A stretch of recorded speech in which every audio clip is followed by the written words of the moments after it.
تو اللہ تعالیٰ ان کے نصیب میں فرمائے. ٹھیک ہے. اچھا اس میں ایک چیز سمجھنے کے لیے بتائیے, عام طور پر جب آپ غسل کے حوالے سے کہتے ہیں تو بند آپ کا واش روم ہے, ٹوائلٹ اگر آپ جا رہے ہیں تو اس میں کھڑکیاں کھلی ہونے کی وجہ سے بندہ پریشان ہو سکتا ہے. اس کی بالکل اس کی میں نے یہی بتایا نا کہ واش روم کے دروازے نہیں کھلے ہوئے, اور ویسے عموماً آپ ڈائننگ ہال میں غسل کرتے بھی نہیں ہیں. جی. تو اس کا مطلب یہ نہیں ہے کہ کوئی پریشانی ہے, بلکہ وہ رزق کے جو معاملات ہیں ان کے پاک صاف پاکیزہ اور حلال ہونے کی طرف اشارہ ہے. اور جیسے آپ ڈائننگ ہال میں نہاتے نہیں ہیں, یہاں نہا رہے ہیں, تو یہ غیر متوقع سی, یعنی جہاں سے نا آدمی کو بعض دفعہ امید بھی نہیں ہوتی, سچویشن ہی ڈیفرنٹ ہے, تو وہاں سے آپ کے رزق کے جو معاملات ہیں وہ الحمدللہ بہتر ہوں گے, جہاں سے آپ کی سوچ بھی نہیں ہوگی. ٹھیک ہے. اچھا اب آپ تھوڑی سی میری تعریف کریں, کیونکہ مجھے ایک کمنٹ ہے آپ کے بارے میں پڑھنا ہے. کیا خیال ہے, سیگمنٹ ایک ہو سکتا ہے, لائٹر نوٹ بات کریں جی. لیکن جہاں پہ آپ کی دوسری چیزیں, ایک چیز میں یہاں پہ اور بھی ایڈ کرنا چاہوں گا. آپ محمد عدنان فرام خانیوال کو جانتے ہیں, محمد عدنان صاحب کو؟ عدنان خانیوال دو چار ہیں جانتے ہیں. اچھا. وہ لکھتے ہیں کہ جی السلام علیکم شیخ محترم, آپ سے مخاطب ہیں, امید ہے آپ صحت و عافیت کے ساتھ ہوں گے. جی بالکل آپ کے سامنے ماشاءاللہ بالکل ٹھیک ہے. کچھ ماہ قبل آپ سے خواب کی تعبیر پوچھی تھی جو کہ ویسی ہی پوری ہو گئی ہے جو تعبیر آپ نے کی تھی. ابھی ڈسکلوز نہیں کرنا چاہتا. تو جی اب آپ جانتے ہوں گے, میں اس بارے میں نہیں جانتا, لیکن ایک کمنٹ اس لیے میں نے پڑھا کہ یزمانی صاحب کے بارے میں جیسا یہاں پہ اور بہت ساری چیزیں لوگ پوچھ رہے ہوتے ہیں, تو یہ بھی ایک کمنٹ تھا جو میں آپ کے سامنے, میرے پاس ضمانت ہو گیا تھا. اللہ تعالیٰ ان کے نصیب میں کرے جی, اگر ایسا ہوا ہے تو اللہ تعالیٰ مبارک بنائے ان کو. ٹھیک ہے جی. لیکن آپ نے میری تعریف کوئی نہیں کی, لیکن چلے کوئی بات نہیں, ٹھیک ہے, مذاق کر رہے ہیں جی. لے جی آگے ایک اور خواب جزمان صاحب پوچھا کہ لکھتے ہیں کہ خواب میں حاکم وقت کو اپنے گھر میں دیکھنا کیسا ہے؟ بادشاہ وقت کو اگر آپ اپنے گھر میں دیکھیں, اس کی دو صورتیں ہیں. ایک تو وہ بادشاہ حقیقت میں بڑا ظالم قسم کا آدمی ہے. اچھا. اگر وہ ظالم قسم کا آدمی, جیسے اب ہر حکمران ایک جیسا نہیں ہوتا, ہماری تاریخ ہے آج تک اس گھڑی تک جو ہے نا, ہمارے پاکستان کے حکمران یا دیگر معاملات کو اگر دیکھ لیں, ظالم بھی ہیں غیر ظالم بھی ہیں, ٹھیک ہے, ڈیفرنٹ لوگ ہیں. تو وہ جو حاکم ہے اس کی اپنی کیفیت کیا ہے, وہ ظالم قسم کا ہے اور وہ کس کیفیت میں آیا ہے, ماتھے پہ تیوریاں چڑھی ہوئی ہیں, غصے میں ہے, لال پیلا ہو رہا ہے, پھر تو یہ اچھی خبر نہیں ہے ایسے گھر والوں کے لیے. ایسے گھر والوں کے لیے کوئی آنے والے دنوں میں آزمائش ہو سکتی ہے.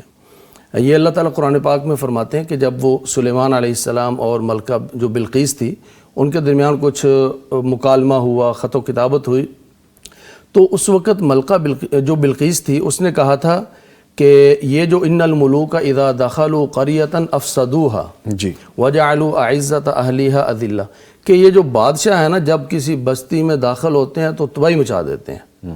اور آگے اللہ تعالیٰ اس بلقیس کی بات کو انڈوز کرتے ہیں اور فرماتے ہیں وَكَذَلِكَ يَفْعَلُونَ, یہ اللہ تعالیٰ فرماتے ہیں کہ واقعتاً ایسی ہی بات ہے کہ جب حکمران کسی بستی میں داخل ہوتے ہیں تو وہ تباہی مچا دیتے ہیں.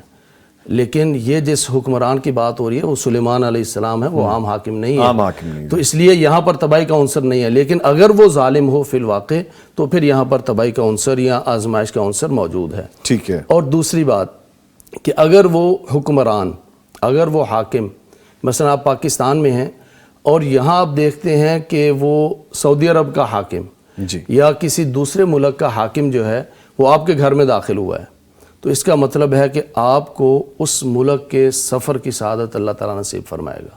یعنی وہاں کا حاکم اگر آیا ہے تو آپ کو وہ والی جو سوسائٹی ہے, وہ جو معاشرہ ہے, کیونکہ جو حاکم وقت ہوتا ہے وہ پوری سوسائٹی کی عکاسی کرتا ہے. مثلا سعودی عرب کا حاکم ہوگا, گویا کہ وہ پوری سعودی سوسائٹی کی نمائندگی کر رہا ہے کسی ملک کا. تو اگر کسی ملک کا حکمران آپ کے گھر میں ہے اور وہ دوسرے ملک ہے تو گویا کہ آپ کو وہ معاشرہ دیکھنے کا اللہ تعالیٰ موقع دے گا, وہاں کا سفر آپ کو نصیب ہوگا.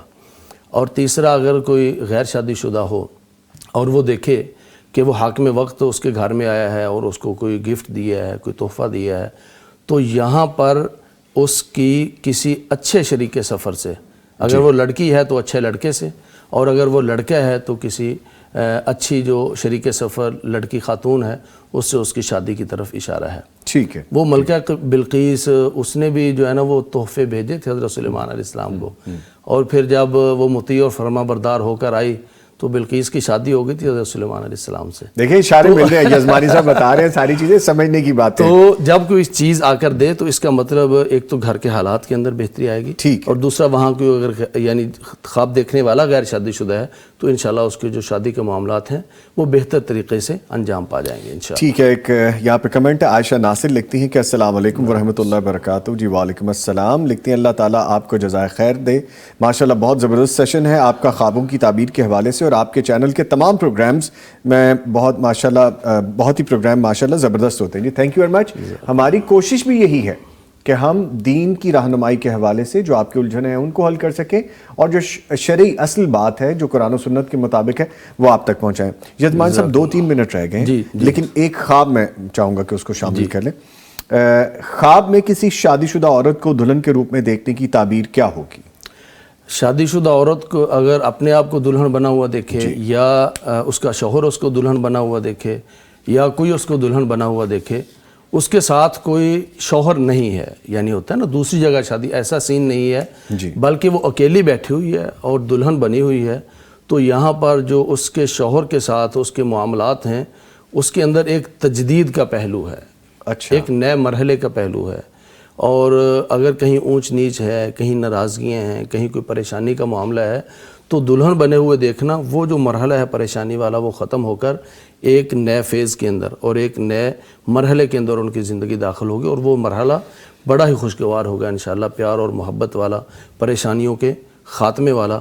اور دوسرا اگر وہ شادی شدہ ہیں, اگر وہ پریگننٹ ہوں, پھر اس طرح سے اس روپ میں دیکھتے ہیں تو کسی بیٹی کی آمد, اللہ تعالیٰ جو ہے نا ان کو بیٹی کی نعمت سے نوازیں گے, اور بیٹیاں رحمت ہوتی ہیں. ابھی ہم سن بھی رہے تھے کہ جس نے 2 بیٹیوں کو پالا پوسا اور ان کی تربیت کی, تو اللہ تعالیٰ جو ہے نا اس کے لیے قیامت والے دن جہنم سے بچنے کا ذریعہ بنا دیں گے. 3 بیٹیاں ہوں گی تو ان کے لیے ایک ایسا مہمان آنے والا ہے جو کہ ان کو والدین کو اچھی تربیت کی صورت میں جہنم سے بچانے کا ذریعہ ہوگا انشاءاللہ.